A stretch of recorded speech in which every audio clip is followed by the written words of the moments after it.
नमस्कार दोस्तों, LSI mission 2027 YouTube channel पर आपका हार्दिक स्वागत है। जैसा कि हमने पिछले वीडियो में बात किया था, वो की थी अंतःश्वसन और बाह्य श्वसन की प्रक्रिया के बारे में, और आज जो हम बात करने जा रहे हैं वो है स्पायरोमेट्री। तो देखिए दोस्तों, स्पायरोमेट्री यानी क्या होती है, यानी कि लंग्स की कार्य क्षमता के लिए किए जाने वाला टेस्ट होता है, उसे हम स्पायरोमेट्री कहते हैं। और एक होता है दोस्तों स्पायरोमीटर। तो स्पायरोमीटर क्या होता है दोस्तों, यानी कि जो स्पेरोमेट्री यानी कि स्पायरोमेट्री के उपकरण में काम में लिए जाने वाला, यानी कि स्पायरोमेट्री टेस्ट में काम में लिए जाने वाला उपकरण होता है, उसे हम स्पायरोमीटर कहते हैं। अब हम बात करें स्पायरोग्राम की। तो स्पायरोग्राम क्या होता है दोस्तों, यानी कि हार्ट की कैपेसिटी वॉल्यूम को अगर ग्राफ के माध्यम से दर्शाते हैं तो उसे हम स्पायरोग्राम कहते हैं।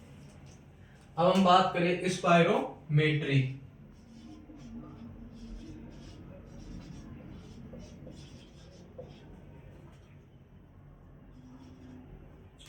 स्पायरोमेट्री क्या होती है दोस्तों, यानी कि लंग्स की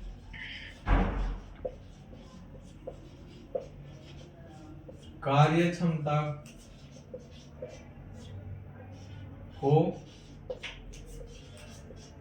मापने के लिए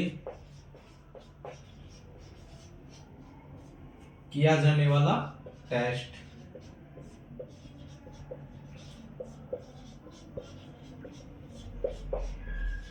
उसे हम कहते हैं स्पायरोमेट्री। अब हम बात करें स्पायरोमीटर।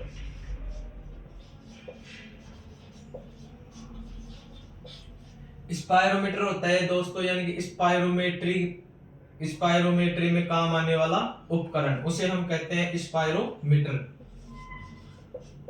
स्पायरोमेट्री में काम आने वाला उपकरण,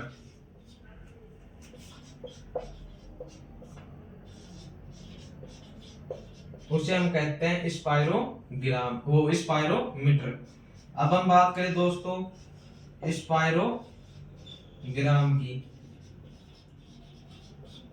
तो स्पायरोग्राम क्या होता है दोस्तों, यानी कि लंग्स की कैपेसिटी एवं वॉल्यूम को ग्राफ के माध्यम से दर्शाना, उसे हम कहते हैं स्पायरोग्राम।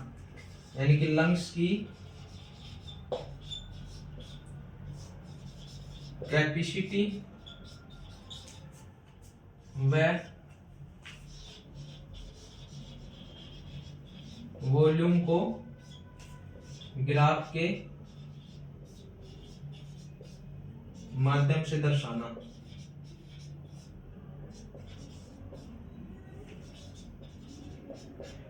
उसे हम कहते हैं दोस्तों स्पायरोग्राम। एक तो हो गया दोस्तों स्पायरोमेट्री, यानी कि लंग्स की कार्य क्षमता को मापने में किया जाने वाला टेस्ट होता है, उसे हम कहते हैं दोस्तों स्पायरोमेट्री। अब बात करें स्पायरोमीटर की, तो यानी कि स्पायरोमेट्री में काम आने वाला उपकरण होता है, उसे हम कहते हैं स्पायरोमीटर। अब बात करें स्पायरोग्राम की, तो लंग्स की कैपेसिटी व वॉल्यूम को ग्राफ के माध्यम से दर्शाना, उसे हम कहते हैं स्पायरोग्राम। अब हम बात करेंगे टाइटल वॉल्यूम की। अब हम बात करें दोस्तों टाइटल वॉल्यूम। तो देखिए दोस्तों, टाइटल वॉल्यूम क्या होती है, यानी कि सामान्य अंतःश्वसन और सामान्य बाह्य श्वसन में काम आने वाली वायु का आयतन होता है, उसे हम टाइटल वॉल्यूम कहते हैं। अब मानव की बात करें तो मानव में टाइटल वॉल्यूम होती है वह 500 ml होती है। अब हम बात करें गाय में, तो गाय में टाइटल वॉल्यूम होती है दोस्तों वो 4.5 लीटर होती है। और बात करें सबसे ज्यादा टाइटल वॉल्यूम, तो सबसे ज्यादा टाइटल वॉल्यूम देखने को मिलती है वह हमारे को देखने को मिलती है घोड़े में, और वो कितनी देखने को मिलती है दोस्तों 7.5 लीटर। तो बात करें टाइटल वॉल्यूम। टाइटल वॉल्यूम क्या होती है दोस्तों, यानी कि सामान्य अंतःश्वसन व सामान्य बाह्य श्वसन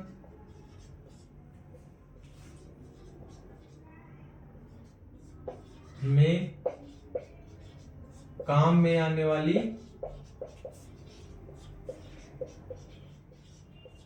वायु का आयतन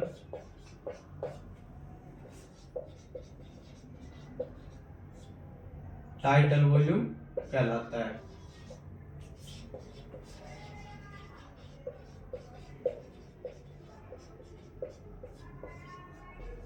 अब हम बात करें मानव में टाइटल वॉल्यूम की। मानव में टाइटल वॉल्यूम तो वो होती है दोस्तों 500 ml। और बात करें गाय में टाइटल वॉल्यूम की,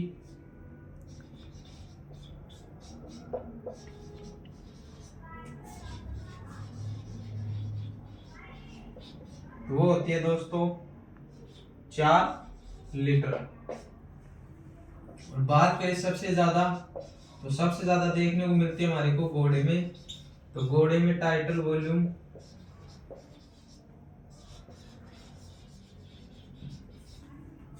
वो होती है दोस्तों 7.5 लीटर।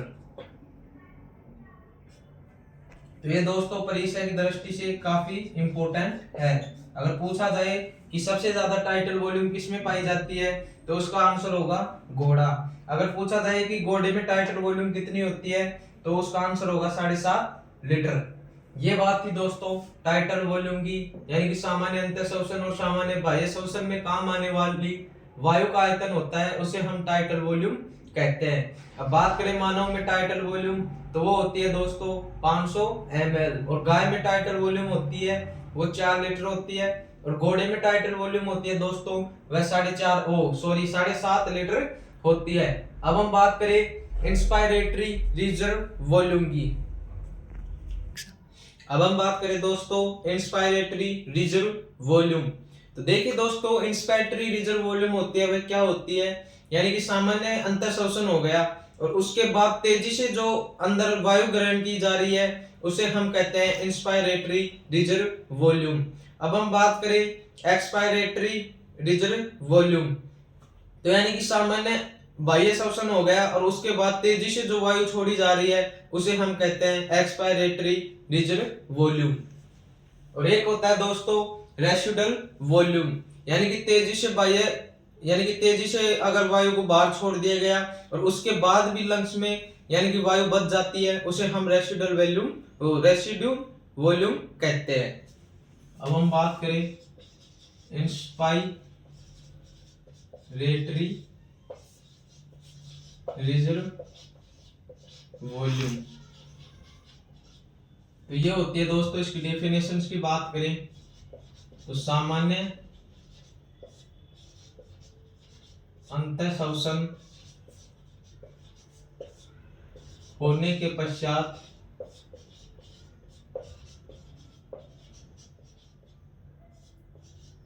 तेजी से ग्रहण की जाने वाली वायु का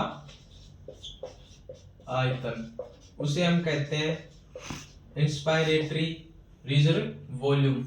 अब हम बात करें एक्सपायरेटरी रिजर्व वॉल्यूम,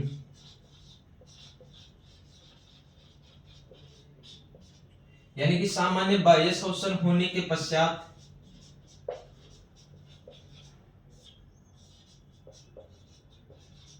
बाह्य श्वसन होने के पश्चात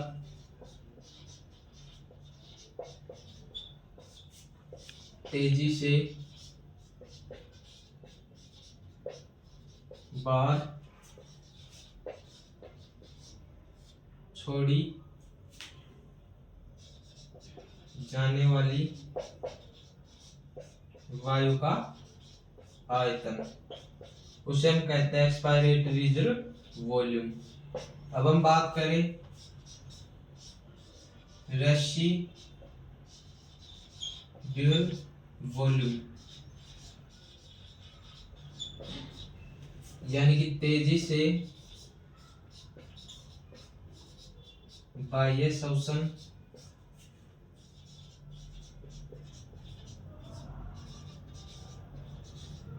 होने के पश्चात भी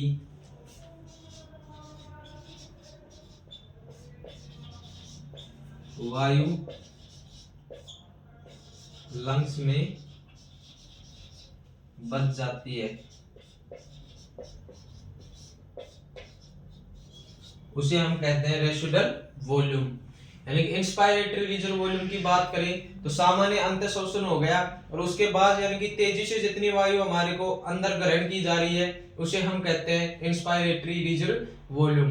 एक्सपायरेटरी रिजर्व वॉल्यूम की बात करें यानी कि सामान्य बाह्य शोषण हो गया और उसके बाद तेजी से जितनी वायु छोड़ी जा रही है उसका आयतन होता है, उसे हम कहते हैं एक्सपायरेटरी रिजर्व वॉल्यूम।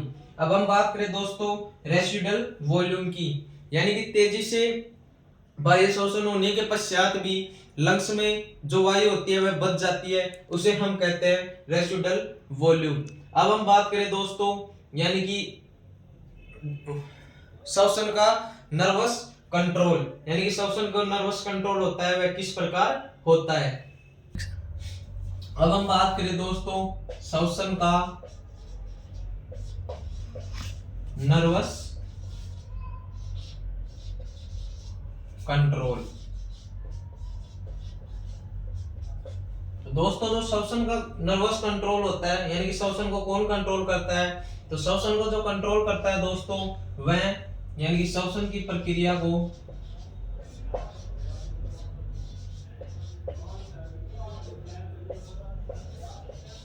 वो करता है हाइंड ब्रेन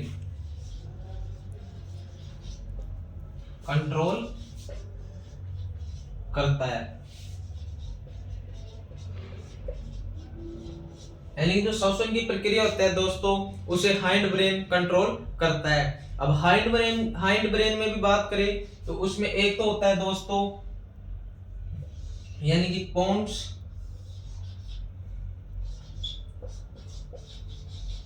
और एक होता है मेडुला ओब्लुंगेटा।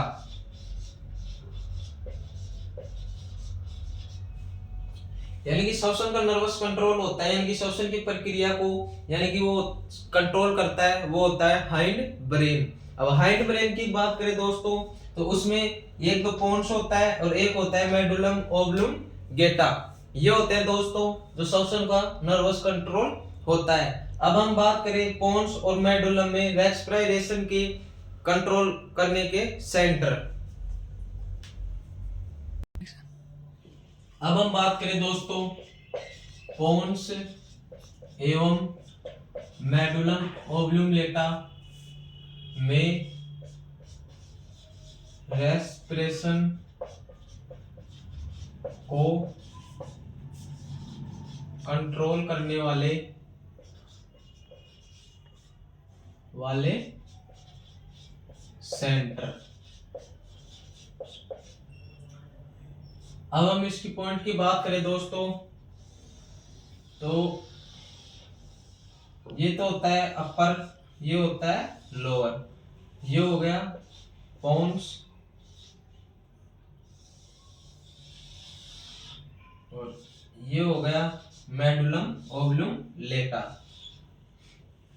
अब हम इसकी बात करें दोस्तों तो इसे कहते हैं न्यूमोटैक्सिक सेंटर।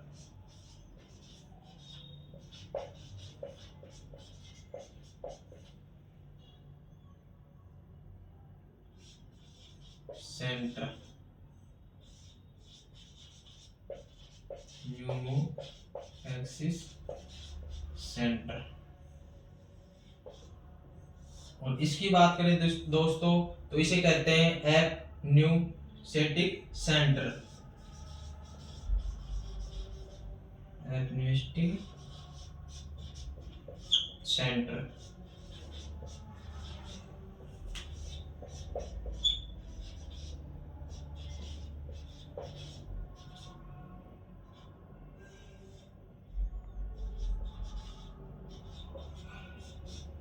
और ये होता है दोस्तों वेंट्रल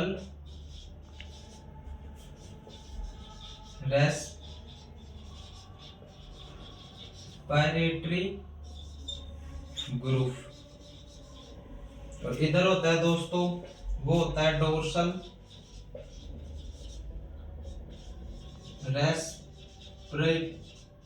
रेस्पिरेटरी ग्रुप। अब हम बात करें दोस्तों यानी कि न्यूमोटैक्सिस सेंटर। तो न्यूमोटैक्सिस सेंटर होता है दोस्तों, वो कार्य करता है यानी कि श्वसन को स्विच ऑफ करने का कार्य करता है। अब हम बात करें एपन्यूस्टिक सेंटर। तो एपन्यूस्टिक सेंटर होता है दोस्तों यानी कि वो क्या होता है।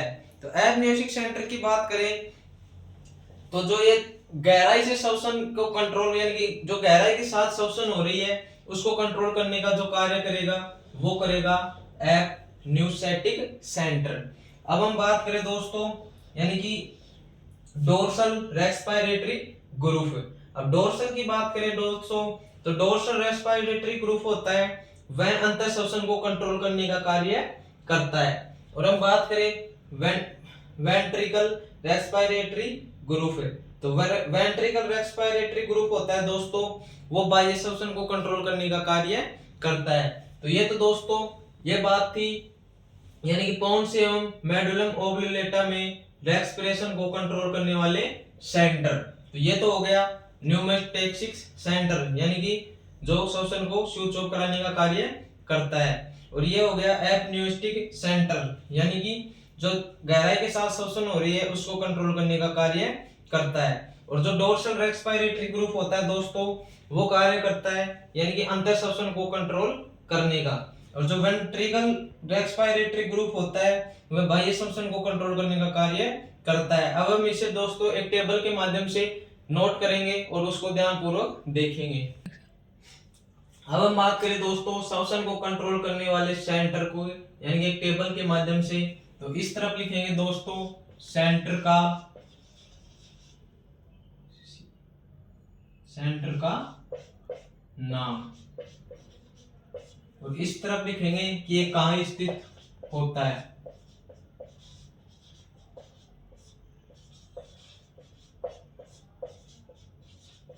और एक बात करेंगे हम दोस्तों इसके कार्य की।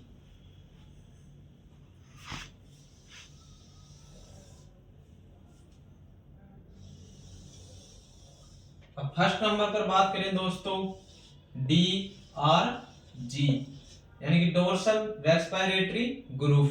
तो ये कहां स्थित होता है दोस्तों, ये मेडुलम ओब्लुंगेटा की सरफेस पर स्थित होता है। अब इसकी कार्य की बात करें तो ये कार्य करता है दोस्तों अंत्य श्वसन को कंट्रोल करने का।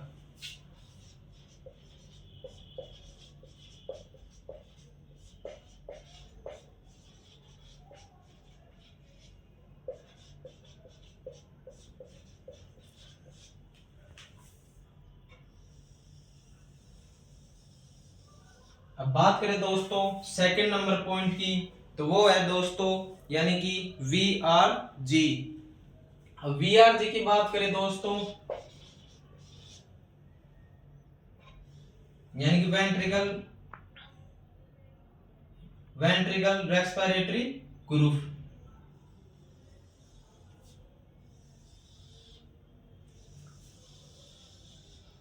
वेंट्रल रेस्पिरेटरी ग्रुप तो ये कहां होता है स्थित दोस्तों, ये मेडुलम ओब्लुंगेटा की सरफेस पर स्थित होता है।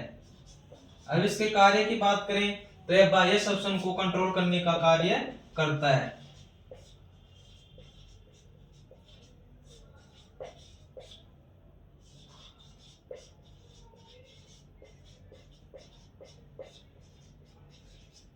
अब बात करें दोस्तों थर्ड नंबर पर यानी कि एपन्यूस्टिक सेंटर।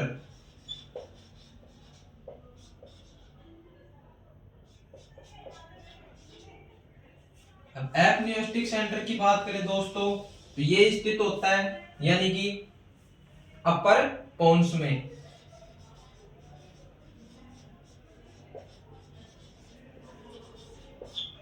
और ये कार्य क्या करता है दोस्तों, तो ये कार्य करता है श्वसन को स्विच ऑफ करने का कार्य करता है। अब हम बात करें दोस्तों फोर्थ नंबर पर, एपन्यूस्टिक सेंटर। एपन्यूस्टिक सेंटर की बात करें दोस्तों तो यह होता है लोअर पोन्स में।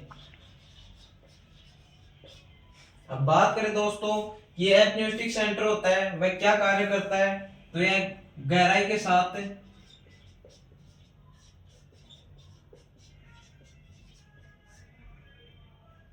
होने वाली